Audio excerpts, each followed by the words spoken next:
Ubushikiranganji bw'ubudandaji gutwara abantu n'ibintu amahinguro n'ingenzi bwashimye gushikiriza itangazo ku munsi mukuru mpuzamakungu wahariwe ingenzi ku isi.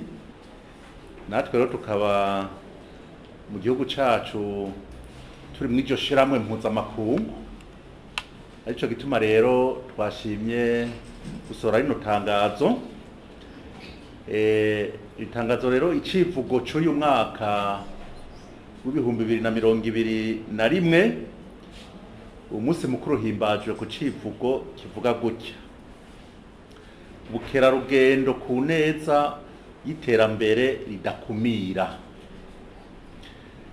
Kw'igenekerezo rya 27 Nyakanga, leta y'u Burundi yama yifadikanya n'ibindi bihugu vyo kw'isi mu guhimbaza umunsi mukuru mpuzamakungu wahariwe ingenzi. Uyu mwaka tuwuhimbaza ku civugo ubukerarugendo ku neza y'iterambere ridakumira. Leta y'u Burundi iriko irashira inguvu zitari nke mu guteza imbere iki gisata gisanzwe gifise amahirwe ntangere yo guteza imbere ubutunzi bw'igihugu. Ni muri iyo ntumbero nyene umugambi ngenderwako w'iterambere ry'u Burundi ibihumbi 2018 gushika 2027 utegekanya gutera intege ibijanye n'ubukerarugendo mu gukingira ibidukikije be no gukundisha ba mukerarugendo ibihingurirwa mu Burundi. Ivyo rero bikazotunganywa hisunzwe itunganywa rishasha ry'igisata c'ingenzi, itezwa imbere y'inyubako n'ingoro z'amakoraniro mpuzamakungu zigezweho, eka nizo kwakira mbere n'amahayanishwa zidasigaye inyuma.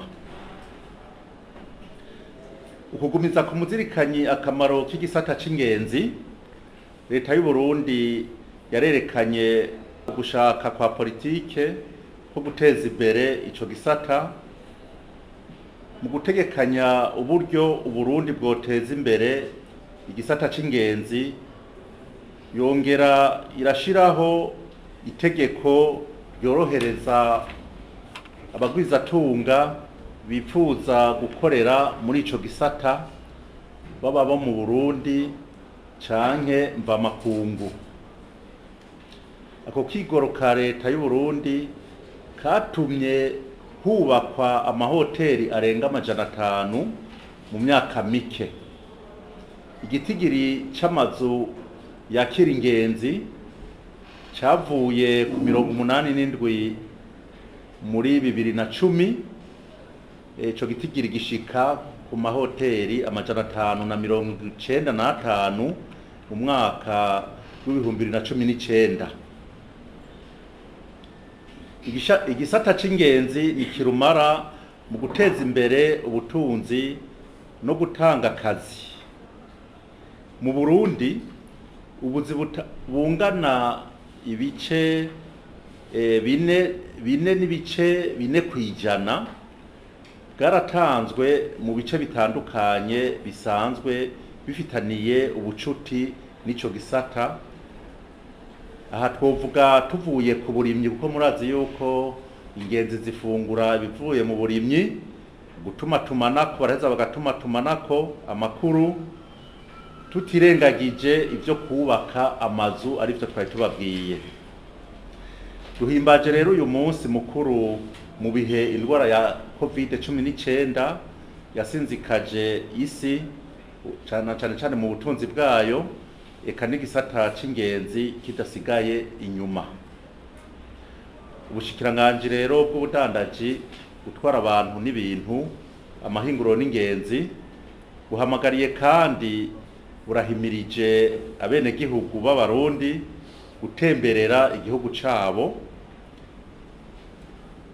eka baranahamagariye n'abanyamahanga gutemberera iki gihugu c'u Burundi bisunze ishusho ndatwa twise visit Burundi, ni ukuvuga temberera Uburundi.